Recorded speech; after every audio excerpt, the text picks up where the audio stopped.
Good morning, good afternoon, good evening. Wherever you are in the world today, right now you're in the new way, where we weigh everything we thought we knew and come up confused, dazed and confused, dazed and confused and never clear.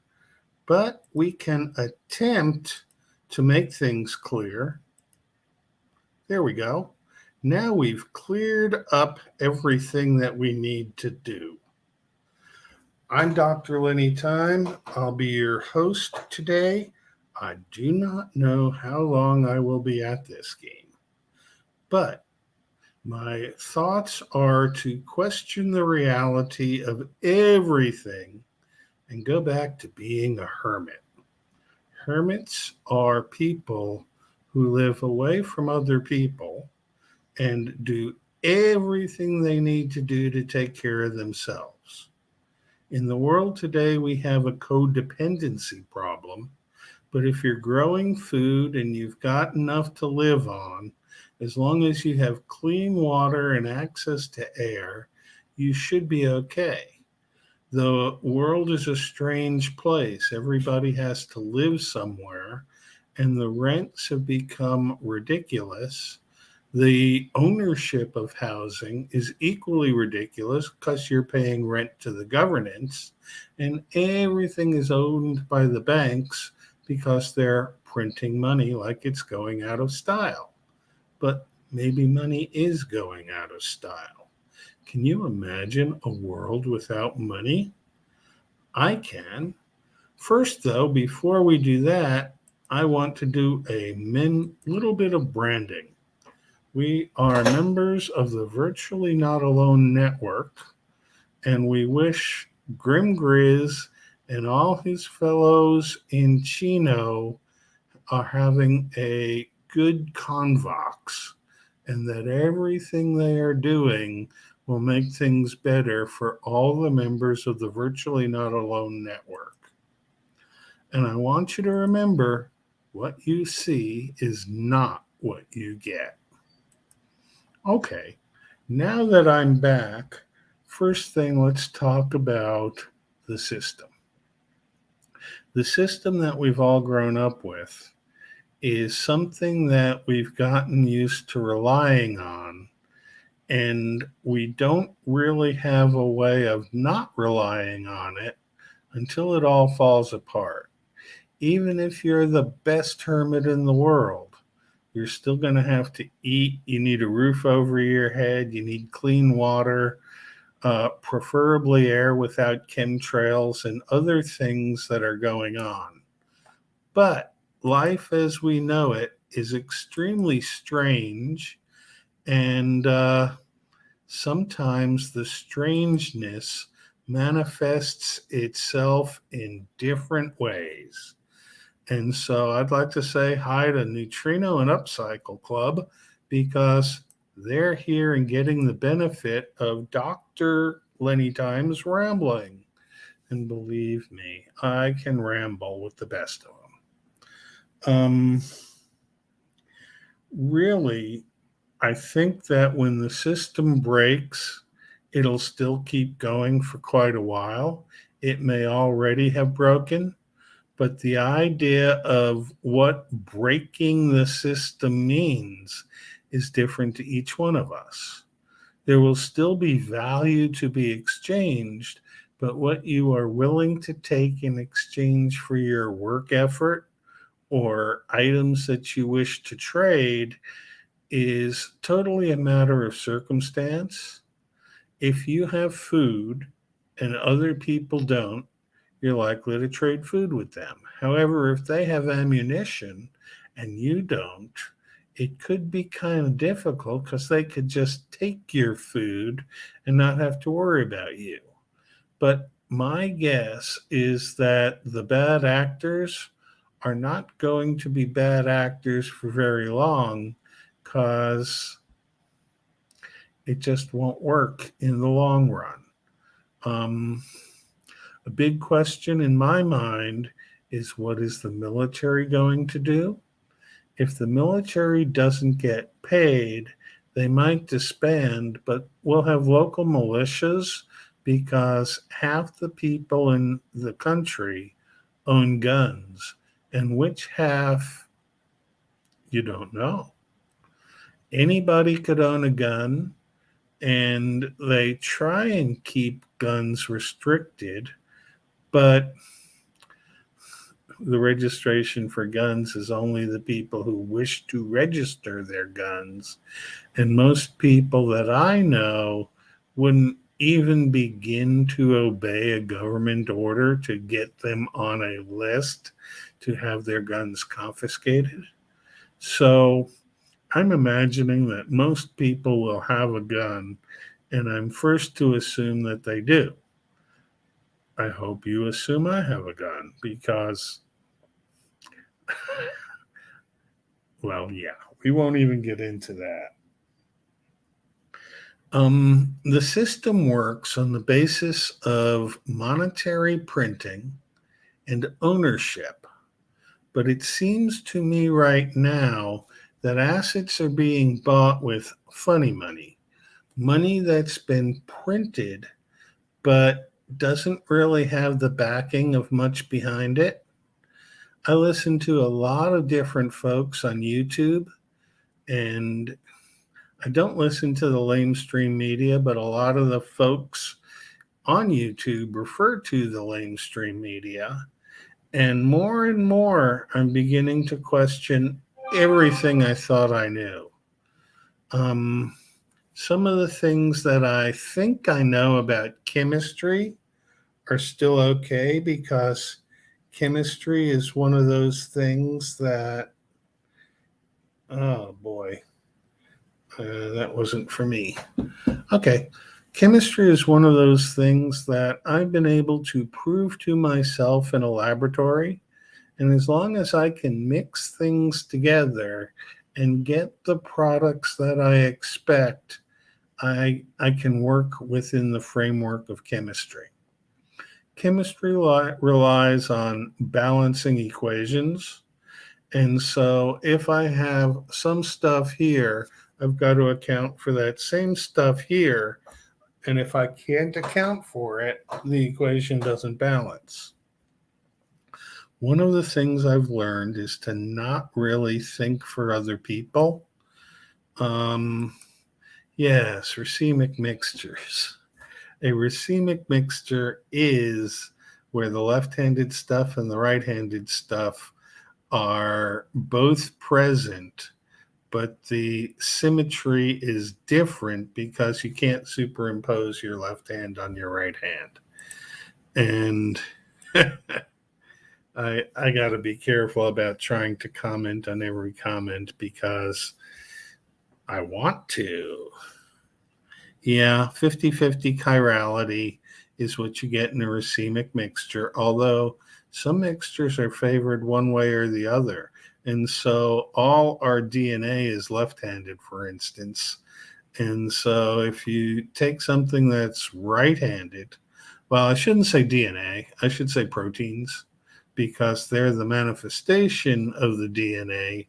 And I'm not even sure that the structures that we have developed over time are valid structures. Greetings. We are again happy to have you here. And everybody is happy to have us here. And so we're in the hello stage, and I'm getting good at seeing the comments pop up and getting to say hello. But where were we? Oh yeah. We were in what's going on in the world today is not necessarily indicative of even what we think is going on in the world. And I have developed some theories of time that tell me that time isn't what we think it is, and there can be parallel realities in different time frames that overlap in the current material. What I mean by that is that you and I don't necessarily have the same life going on as far as the reality that we're embedded in, but we are concurrent in this reality at this time. So the things that are happening are observed by each of us and all of us, but maybe not in the same form as other people observe them. One of the things I've learned over time is to stop thinking for anybody else because nobody else thinks the way I do. And when I think I know how other people are thinking, I'm always wrong. So unless they tell you what they think, you can't assume that they think like you do, or even that they do think like other people think, because each of us has our own observations, and the world is apparently based on the senses that we have, which are taste, touch, smell, and those sort of things. However, there's something going on that's funny behind the scenes. And when you try and connect the basic reality with all that you find that some of the things that we've been taught and thought were true just aren't true. And so I question history, I question science, I even question mathematics because we were taught to count 1, 2, 3, 4, 5, and nature counts 1, 2, 3, 5, 8. And the Fibonacci sequence seems to work much better for nature than it does for us humans because humans are used to linear counting. Now, I went pretty far in mathematics and learned a whole lot of obscure things from trigonometry to group theory and applications of mathematics that are based on calculus and other derivative and integral mathematics. But now what we have is derivatives are banking concerns. And the idea that we are basing our system on the value of what's in the system isn't really what the system is based on at all. And so we are finding that a lot of things that we thought we knew, we just didn't know, which gets us back to what you see is not what you get. I'm at the point where I'm in confusion sometimes. I believe that there's a lot more going on than we see on the surface. But on the other hand, I don't have a clear concept of how to get that into reality. For instance, I can see the system breaking down, but the order that it breaks down in seems to me to be what the future is dependent upon. That if we lose the monetary system, we're in a different way than if we lose the electrical system. And if we can't get gasoline for our vehicles, we're not going very far. But if there's vehicles still available that can take you to places, you need a reason to go to a place in order to get there from here. I'm not sure that the shortest distance between 2 points is a straight line, but that's certainly what we were taught in mathematics. And in the linear conception of what we have at the moment, that's the way we play the game. We just believe that if you need to get from here to there, you got to go through the space in between. But I don't know. Take a concept like governance. Right now, the governance in the world requires on countries and states and counties and other municipalities, but we can govern ourselves and we don't need any of that. And so if the system falls apart from above, then we below still are going to function. And if we're still functioning, then we don't have to worry about the dysfunction of everything else. However, our sanity just depends totally on the functionality of the reality that we work in. And so on Monday morning, people go to work, and on Monday evening, they come home from work and they go back to whatever it is they keep themselves entertained with. And we usually have 3 square meals a day, although some of us cut back to two, and others of us might eat 4 or 5 small meals. It is well worth staying hydrated and doing that with good, clean water. And if you're taking water out of a tap, it's already adulterated, and I would suggest some sort of a filter system.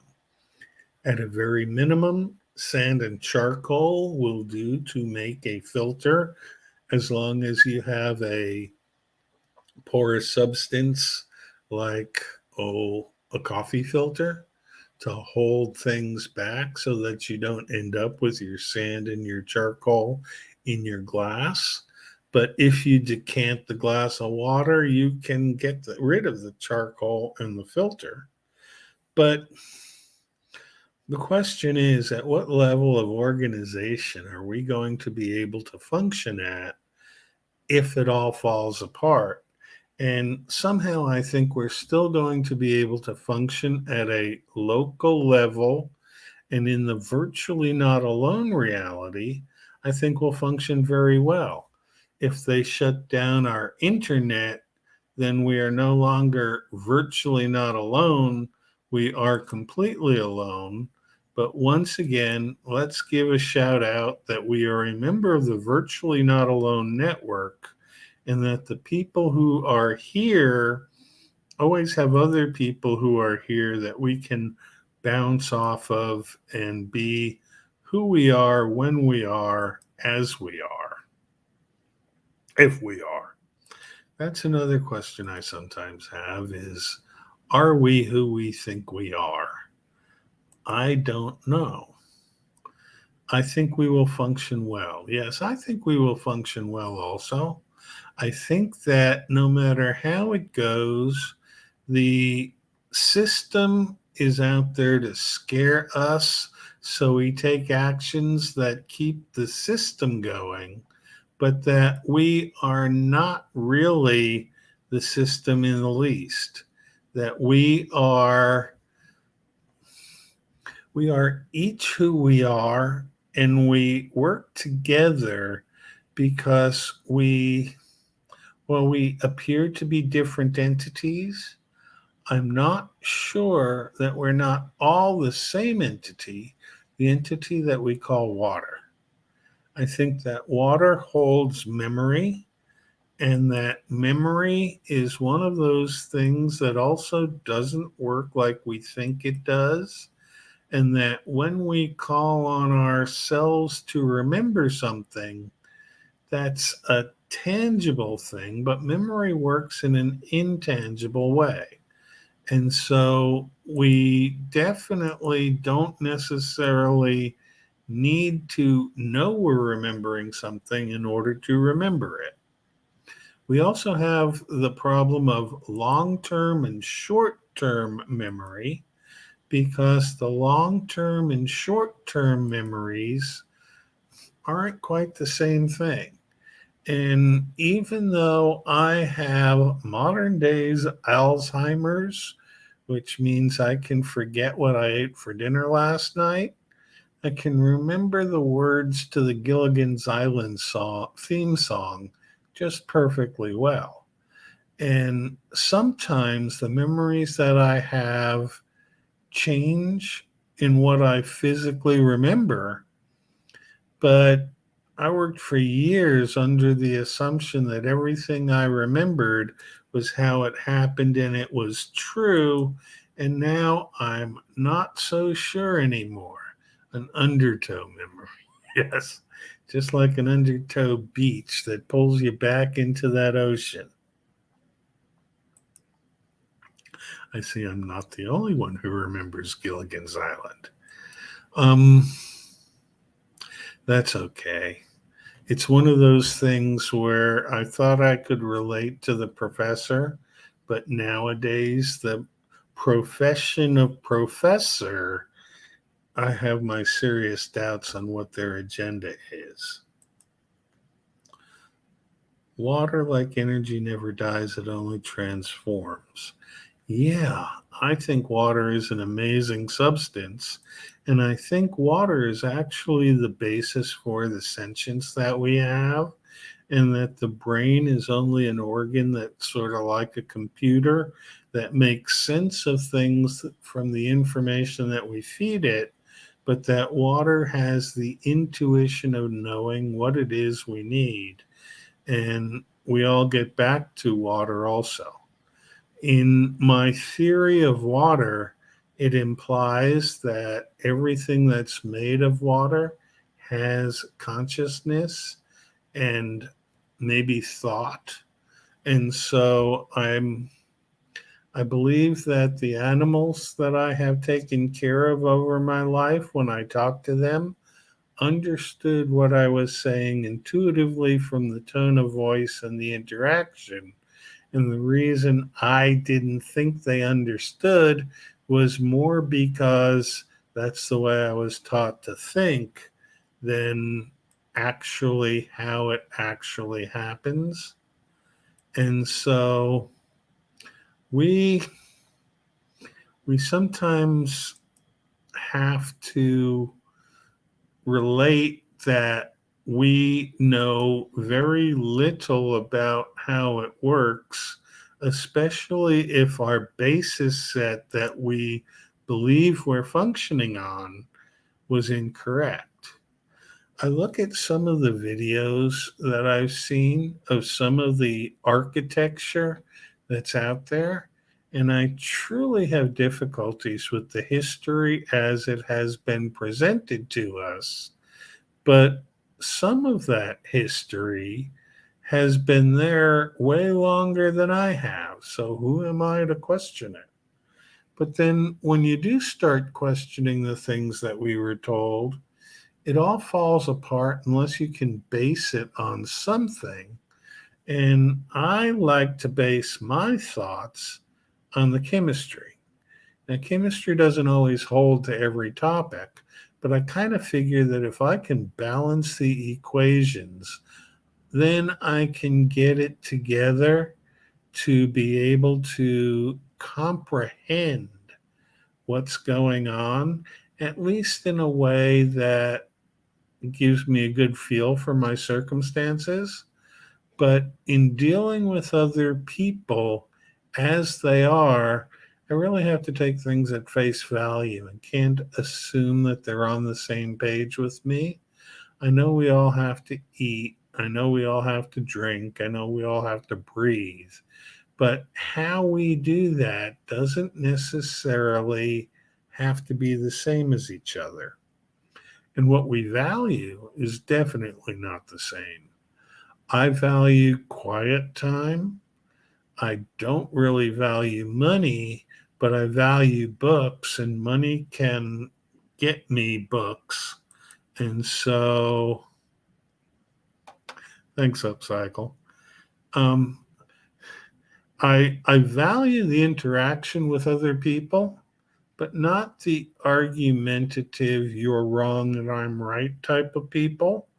It's just that when somebody says something that seems to resonate with me, I can change my entire perspective based on that thought. And so sometimes I have to go back into thinking, and what I thought were the building blocks to get me to where I am suddenly have a hole in the foundation. It's funny, Foundation was a book by Isaac Asimov way in the past. And sometimes I wonder if we're not in a world where that foundation has sort of misled us to a point so that it can hide behind things that are not real. Um, then I look at allegory and I find things like The Wizard of Oz, an amazing movie that says a lot differently every time I watch it. But yeah, resonance. If it When it resonates with me, I feel much better. And so how things work and how they don't work can be different for each of us, but what we value is important. And if it's different from what other people value, that's okay. But the whole is based on a common set of values. And I keep wondering if we are really supposed to have a common set of values, or if the values that we take into it are things that are fungible, like a ball of clay can be molded into what we want to think they are so as to give us the appearance that we're okay. I go back to the Beatles from Strawberry Fields Forever. Nothing is real, so there's nothing to get hung about. But then I look at what's presented as reality, as given for the basis set of common thought, and I shake my head and wonder how we got to the point where we are now without just calling people on things that we should have called them on long ago. I mean, if you want to get a functional system, can we redistribute the things that we call wealth so that everybody has some wealth and nobody has excess wealth? Well, that's not the way the game is played. We've got something called capitalism, and it is opposed by something called communism. And the capitalists thump against the communists, and there's no other alternatives. But everything has an alternative.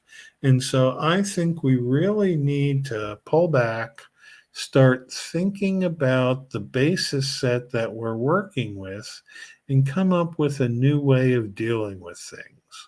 And the new way would be to take everything we knew and weigh it again to see if it still happens. Shut my eyes and the whole world drops dead. I lift my lids and all is born again. I think you, yeah, yeah. Poems are, there's so much knowledge that's the basis for reality that when I say I don't believe anything, it's not that I don't believe it. It's that in retrospect, the things I believe are hard to explain. Um, I really do believe that we are not the apex of society any longer, that we've been superseded by other civilizations from the past, and what we have now is a collection of things that were presented to us to keep us from making sense about the whole thing, of how it works and what we're here for and those other things. I get the impression that maybe what we, oh, there we go.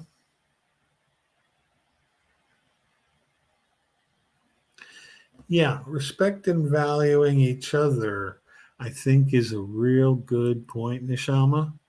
And I think that we don't we don't need a common goal, but we do need to have some ground rules that are applied in a level fashion so that the games people play are games that at least have acceptable outcomes for all parties involved.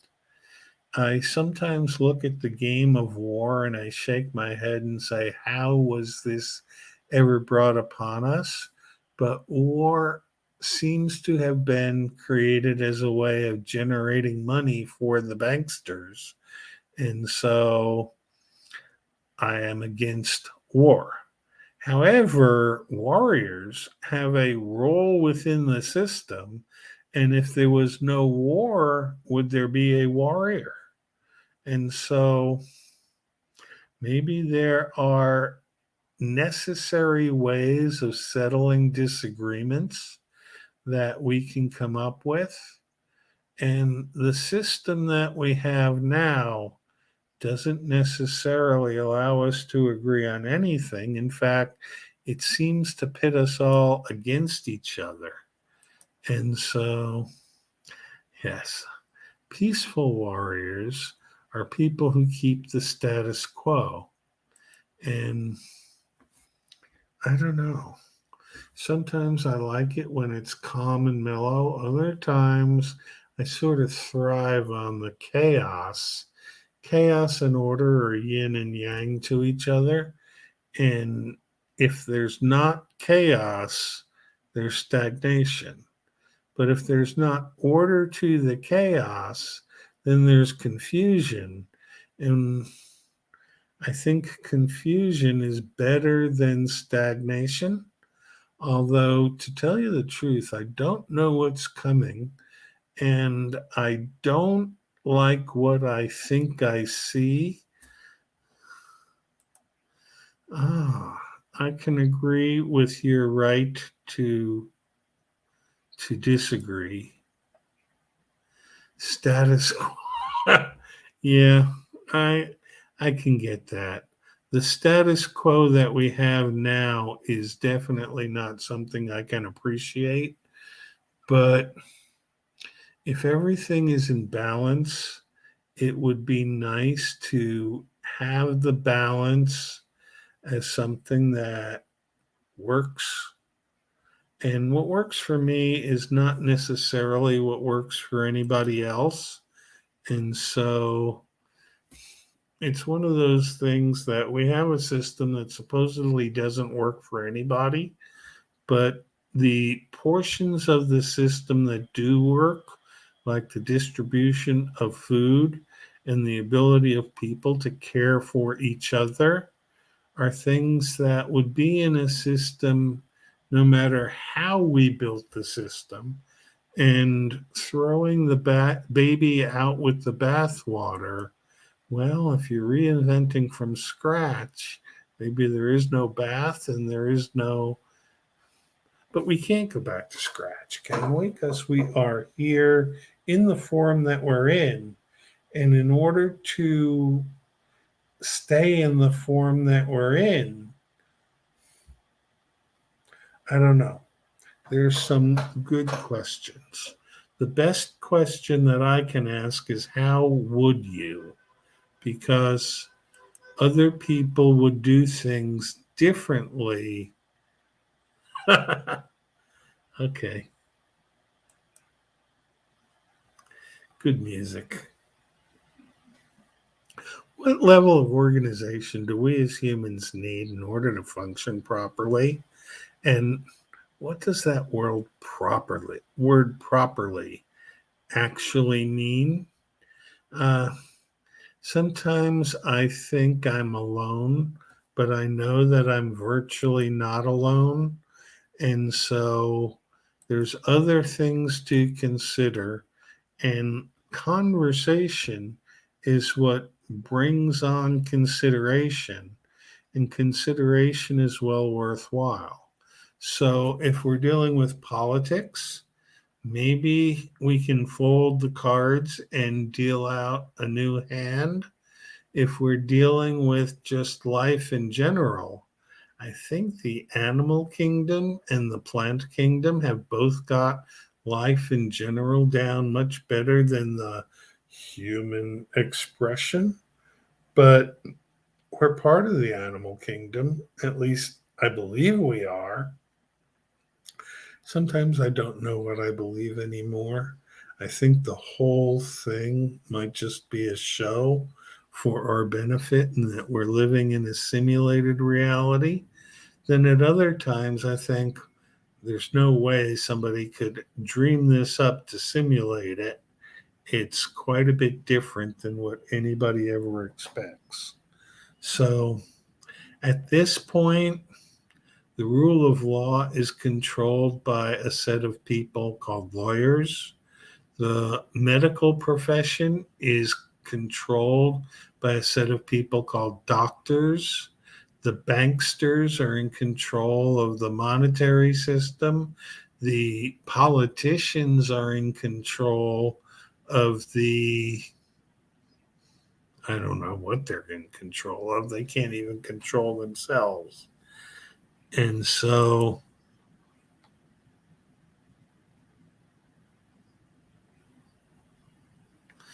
it's one of those things that I think we're going to have to discuss in a bunch more detail and listen to people's thoughts and come to some consensus that we're never going to ever come to a complete consensus because there are enough people that think differently that every perspective needs to be considered, but truth is relative to our own being, and that I can believe in my truth, you can believe in your truth, but the two truths don't necessarily have to simultaneously exist in the same space.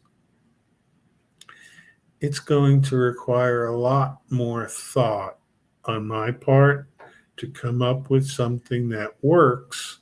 But right now, I'm reading the book Anathem by Neil Stevenson, and I'm about halfway through. And it's set in a mathic universe on a world called Arba. And there are people out from space coming to the world of Arba, and I haven't quite figured out where it's going yet. So I can't tip off the end, but I'm about halfway through, and a lot of things have happened in this world that isn't there.